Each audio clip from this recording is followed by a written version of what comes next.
High বন্ধুরা, আসসালামু আলাইকুম। কেমন আছেন আপনারা সবাই? আশা করি ভালো আছেন, সুস্থ আছেন। আমিও আলহামদুলিল্লাহ ভালো আছি। তো প্রতিদিনের মতো আমার আরেকটি ডেলি লাইফের ভিডিও নিয়ে আপনাদের মাঝে হাজির হলাম। আমার ভালো লাগাগুলো আপনাদের সাথে শেয়ার করব। তো সকালবেলা একজন গৃহিণী যে প্রতিদিনে আর কি সংসারে সকালে ঘুম থেকে উঠেই শুরু হয় রান্নাঘর দিয়ে জীবন। তো এই যে রান্নাঘরে আর কি প্রতিদিনের মতো আজকেও শুরু করলাম। রুটি বানাবো। সকালবেলা উঠেছি 7:30 বেজে। ইলমার আজকে পরীক্ষা আছে আর কি। 7:30 বেজে উঠে পড়েছি। ইলমাকে ডেকে ঘুম থেকে তুলেছি। ইলমা রিভাইজ দিচ্ছিল পড়াগুলো। ইমানের আজকে পরীক্ষা নাই। তো তারপরে আর কি ইমানিও উঠেছে। ইমানি ইলমা দুই বোনে পড়তেছে আর আমি চলে আসলাম রান্নাঘরে আর কি। এসে আর কি একটু আটা পানি বলক তুলে নিয়ে পানিটা যখন টকবক করে ফুটে গেল তখন গ্লাসের মধ্যে পানিটা ঢেলে নিলাম, লবণ দিলাম, আটা দিয়ে পানিটা দিয়ে ভালো করে আটাটা আমি গরম পানিটা দিয়ে আটাটা ছেনে নিয়েছি। আমি কখনো কিন্তু রুটি বানালে আটা গরম পানি করে সিদ্ধ করি না। আটা আমি হাত দিয়ে গরম পানি দিয়ে ছেনে নিই। তো আটাটা আমি ছেনে নিলাম, নিয়ে তারপরে আমি এখন রুটি বানাচ্ছি। আর ইলমার আজকে পরীক্ষা, সেজন্য ইলমাকে ডিম দিব না। ইমানের পরীক্ষা নেই। ইমানি আর আমি দুইজনে দুইটা ডিম খাবো। পাশে ম্যাজিক চুলাতে ইন্ডাকশানে আর কি আমি দুইটা ডিম সিদ্ধ দিয়ে দিয়েছি। আর গতকালকের সবজি ছিল, সেটা দিয়ে সকালের নাস্তা খেয়ে নিব। গতকালকে যে সবজি রান্না করেছিলাম বেশ কয়েক পদ সবজি মিলে একটা নিরামিষ টাইপের, সেটা দিয়ে সকালে রুটি খাবো আর ডিম সিদ্ধ। তো রুটিগুলো আমি আটা ছেনে তারপরে রুটিগুলো আমি বেলে নিচ্ছিলাম। ইলমা যেহেতু পড়তেছে, তো ইলমাকে আমি যেহেতু বললাম যে পড়াগুলো রিভাইজ দিয়ে তুমি রেডি হয়ে নাও, স্কুলের জন্য নাস্তা বানাই দিচ্ছি রুটি। যদিও ইলমা রুটি পছন্দ করে না আর কি। ওকে একটু যদি এইটাই যদি হালকা করে তেল দিয়ে ভেজে দেওয়া হয় না, ও তাহলে খায়।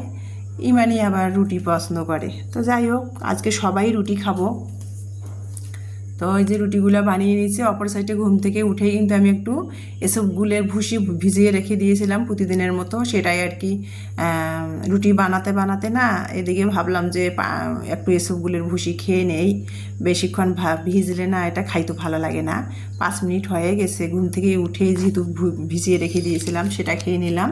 তারপরে আর কি ইলমাকে খেতে দিলাম রুটি দিয়ে। তারপরে বাকি আর কি একটা রুটি ইলমা খায়, ওকে ভেজে দিয়ে বাকি রুটিগুলো আমি এসবগুলোর পানি খেয়ে আসলাম। এসে বাকি রুটিগুলো ভেজে নিচ্ছিলাম। ভেজে নিয়ে রেখে তারপরে ইমানি যেহেতু পড়তেছে, আমি ইলমাকে এখন 9:30 বাজে বাসার নিচে আর কি গেটের সামনে অটোতে তুলে দিতে যাব। ইলমা পরীক্ষা দিতে যাচ্ছে। তো এই দেখেন ইলমা একটু ভিডিও নিচ্ছিলাম আর ইলমা আর কি হন হন করে হাঁটতেছিল। হেঁটে যে বাসার সামনে আর কি অটো পেয়ে গেলাম গেটের সামনেই। অটোতে তুলে দিলাম। ইলমা স্কুলে চলে গেল পরীক্ষা দেওয়ার জন্য। তারপরে আমি বাসায় আসলাম। ইমানি পড়তেছে। এখন দুই মা মেয়ে বসে নাস্তা খাবো। তো ইমানি আর কি ডিমগুলা আর কি ছিলতেছিল। দুই মা মেয়ের জন্য দুইটা ডিম, সিদ্ধ ডিম ছিলে নিচ্ছিল। আর এখানে আর কি ওই যে গতকালকে যে বেশ কয়েক পদ সবজি মিলে রান্না করেছি বললাম, সেটা নিয়ে নিচ্ছি। ইমানি রাতেই বলেছে যে এটা দিয়ে রুটি খাবে। আর ইমানির এই ধরনের সবজি যে এত পছন্দ বুঝি না। আমার মেয়ে এই সবজির মধ্যে কি মধু পায়, খুব পছন্দ করে। অনেকে বলে, অনেকে না সবাই বলে যে বাচ্চারা নাকি সবজি খেতে চায় না। আর আমার উল্টাটা, আমার মেয়ে ইলমা ততটা খায় না। ইমানি কিন্তু সবজি লাভার। সবজি রান্না করে দিলে ও বাটিতে নিয়ে চামচ দিয়ে চেটে চেটে খাবে। এতটাই আমার বড় মেয়েটা সবজি লাভার। তো যাই হোক, সবজি দিয়ে রুটি খেতে চেয়েছে আর কি মেয়ে। তো সেই জন্য আর কি সবজি রুটি আর একটু দুধ চা বানিয়ে নিচ্ছিলাম। সকালে আবার দুধ চা বলেন আর লিকার চা বলেন আর কফি বলেন, না খেলে তো সকালটা সকাল মনে হবে না আর কি। শরীরের যে সতেজ ফ্রেশনেসটা কাজ করবে না আমার কাছে। আর বিশেষ করে যারা চা লাভার তারাই জানেন একমাত্র আর কি। তো যাই হোক, সেটা আর কি ইন্ডাকশানে আর কি একটু চা বসিয়ে দিয়েছি। তো দুধ গরম করব আর কি। এর ফাঁকে আর কি গ্রাম থেকে যে দুধ রোজ করেছি সেই দুধওয়ালা দুধ দিয়ে গেল 1 লিটার আজকে। তা দুধটা ছেঁকে নিচ্ছি, নিয়ে তারপরে চায়ের জন্য একটু নিয়ে নিব এখানে। তা বরফে ছাড়ে নাই আর কি, ফ্রিজের দুধ দিয়ে গেছে তো বরফে ছাড়ে নাই। তো বোতলটা ঝাঁকি দিয়ে নিচ্ছিলাম। আমি শুধু চা খাবো, ইমানি বলছে চা খাবে না। তো আমি তো আবার চা লাভার, আমার চা ছাড়া হবেই না। তো সেটাই আর কি চা বানিয়ে নিচ্ছিলাম। আর আমি না সবসময় দুধ চা বানিয়ে নিলে না তেজপাতা একটা দেই, আমার কাছে ভালো লাগে আর কি। ছোটোবেলার অভ্যাস, মা এভাবে চা বানালে না চায়ে তেজপাতা দিত। তো এই যে চাটা বানিয়ে নিলাম, নিয়ে একবারে সেকে তারপরে চলে যাব একেবারে ভিতরের সামনের রুমে। রান্নাঘর থেকে সব নিয়ে যাচ্ছি, নিয়ে সামনের রুমে বসেই আর কি ঠান্ডা মাথায় বসে চা খাবো। আর আপনাদের 2-1জনের পরিবারে নাস্তা খেতে খেতে রিপ্লাই দিব কমেন্টে, আপনাদের পরিবারে চলে যাব। তো সেটাই করতেছিলাম। আর দেখেন বাতাস এত, আজকে সকাল থেকে বাতাস বইতেছে। আর দেখেন ওয়েদারটা, নাস্তা খাইতে বসছি বাতাস উঠেছে, তা ভাবলাম যে বৃষ্টি পড়ে নাকি। তো জানলা দিয়ে উঁকি দিচ্ছিলাম, তো বৃষ্টি না, বাতাস উঠছে। আর দেখেন মেঘ বৃষ্টি মানে মেঘলা আকাশ আর কি, আকাশটা কীরকম মেঘে ঢেকে গেছে। তো সেটাই আর কি, চারিদিকে অন্ধকার হয়েছে, তো সেটাই আর কি বাইরের ওয়েদারটা নিচ্ছিলাম সামনের রুমের জানলা দিয়ে। তারপরে বসে আরামে এখন নাস্তা খাবো।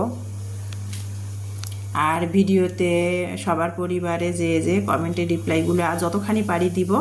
তারপরে আমার যেহেতু 2টা মোবাইল, একটা মোবাইল দিয়ে আমার সারাদিনের ভালো লাগা মন্দ লাগা ডেলি লাইফের ভিডিওগুলো কাজ করব আর ক্যামেরা বন্দি করব, আর আরেকটা মোবাইল দিয়ে আমার প্রিয় আপু ভাইয়া, আমার দর্শক বন্ধু যারা আমাকে ভালোবাসেন, আমাকে সাপোর্ট করে, আমার পাশে আছেন, তাদের পরিবারে যাব, আপনাদের সব ভিডিওগুলো দেখব আর কি। তো সেটাই আর কি করব। তো যাই হোক, নাস্তা খাচ্ছিলাম সকালে, সবজি রুটি চা আর কি। তো নাস্তাটা খাওয়া হয়েছে, তারপরে কিন্তু আমার সারাদিনের আজকে খুঁটিনাটি কোনো কাজে আপনাদের মাঝে শেয়ার করি নাই আর কি। আর সকাল থেকে না আমি ওই যে শুক্রবারের কমেন্টের আজকে আমি রিপ্লাই দিচ্ছি, তাহলে দেখেন চিন্তা করেন। আমি মানে কালকে নিয়ম আজকে যে ভিডিওটা ছাড়বো, কালকে কিন্তু ভিডিওটা ধরে ধরে কমেন্ট ধরে ধরে সবার পরিবারে যে রিপ্লাই দেওয়া, কিন্তু আমি দেখেন আমি শুক্রবারের কমেন্টের আজকে ভিডিও রিপ্লাই দিয়ে শেষ করেছি। কারণ এজন্যেই শেষ করেছি, কারণ 30টা 36টা করে আমার কমেন্ট হয়, সেই ভিডিও রিপ্লাই দিতে আমার 2 দিন যায়। কেন যায় জানেন? আমি সবার ভিডিও ফুল ওয়াচ করি, ভিডিও সবার পরিবারে যাই, ভিডিও দেখি, দেখার শুরুতে একটা লাইক দিই, দিয়ে তারপরে ভিডিও সংক্রান্তে ফুল ভিডিওটা দেখে কমেন্ট করে তারপরে চলে আসবো। এই জন্য আমার কমেন্টের একটা ভিডিও ছাড়লে সেই ভিডিওর 30টা 36টা কমেন্টে রিপ্লাই দিতে আমার 2 দিন লাগে। যেমন আজকে শুক্রবারের ভিডিওর কমেন্টে রিপ্লাই শেষ করেছি। তো যাই হোক, যেটা বলতেছিলাম, তো তারপরে কিন্তু আমি দুপুরবেলা অন্যান্য কাজগুলো আপনাদের আর শেষ করি নাই, যে আজকে সেই ভিডিও শুক্রবারের ভিডিও যেটা সারা হয়েছে সেটার কমেন্টের রিপ্লাইগুলো শেষ করেই তারপরে আমি উঠবো। তো সেটাই করেছি, করে তারপরে আর অন্যান্য সংসারের কাজগুলো আপনাদের শেয়ার করা সম্ভব হয় নাই, আর করিও নাই সেরকম আজকে কাজ, হালকা পাতলা। তো দুপুরের কাজ না হলে তো খেতে হবে, তাই না? তো আর যাই হোক, আর কিছু করি আর না করি, দুপুরের বেলা তো রান্না করতে হবে, খেতে হবে। তো এই যে রান্না করলাম আজকে ব্রয়লার চিকেন, আলু দিয়ে, 2টা আলু দিয়েছি। আমার মেয়েরা তো আবার তরকারি রান্না করলে আলু খোঁজে। আর কালকে সবজিটা এত বেশি রান্না করা যায়, সকালে রুটি দিয়ে খাওয়ার পরও না একটুখানি রয়ে গেছিলো, তো ভাবলাম নষ্ট করে লাভ নাই, খেয়ে ফেলি। তো সবজিটাও আবার নিয়ে নিলাম। আর এই যে ব্রয়লার মুরগি আলু দিয়ে আর কি একটু মাখা মাখা করে রান্না করেছি, সেটা দিয়ে দুপুরের খাবার খাচ্ছি। আর লেবু তো আমার নিত্যদিনের সঙ্গী, মাছ মাংস ভর্তা যাই হোক, লেবুটা আমার ভাতের সাথে থাকতেই হবে। তো এই যে দুপুরের খাবার খাচ্ছি, 2:30 বাজে। তারপরে দুপুরের খাবার খেয়ে আর অন্য ভিডিও আর আপনাদের সাথে শেয়ার না করে দিনাজপুর মালদাপট্টি আসছি। মানে মেয়েদের সমস্যা তো মেয়েরাই বোঝেন, মেয়েলি আর কি পার্সোনাল কিছু জিনিস কেনার জন্য। সেগুলো কী কী কিনেছি সেগুলো আপনাদের ভিডিওতে শেয়ার এই জন্যই করবো না, এগুলো একান্তই পার্সোনাল জিনিস। সেগুলো কেনার জন্য কসমেটিকের দোকানে আসলাম। তারপরে ইমানির জন্য আর কি, ওর জন্মদিনে নাকি ইলমা একটা হিজাব ও গিফট করবে, তো সেটাই দেখতেছিল আর কি। এই যে হিজাবের দোকানে রাস্তায়, আর দিনাজপুর মালদাপট্টি এটা। আর কসমেটিকের দোকানে কিছু জিনিস নিয়েছি, সামান্য একটু ক্যামেরাবন্দি করে নিয়েছি। আর হিজাবের দোকানে হিজাব ইলমা দেখতেছিল, ইমানিকে ওর জন্মদিনে গিফট করবে, তাই চয়েস করতেছিল। তো সেটা দেখতেছিল, তারপরে সেটা দেখে বাসায় চলে আসলাম। তো আজকের ভিডিওটা এই পর্যন্ত। আল্লাহ হাফেজ।